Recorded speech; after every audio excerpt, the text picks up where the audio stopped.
दिलवा के साफ जैसे गंगा जी के पानिया बड़ा नीक लागेला हो उनकर रहानिया मिठ मिठ बोलिया मखनी चलिया सखी हम कितना बताई ना हमरा जहुए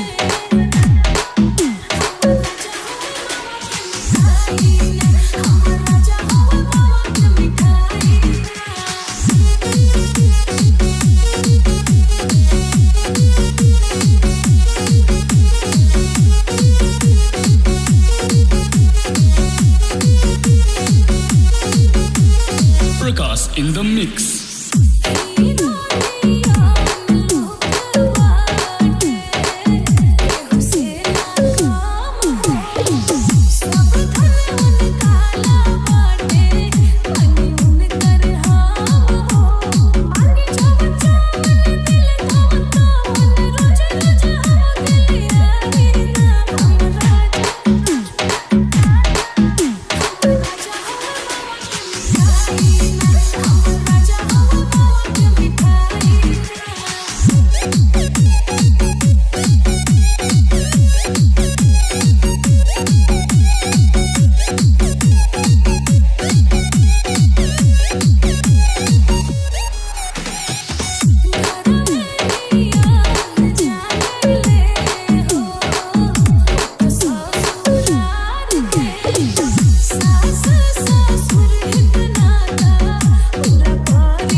I'm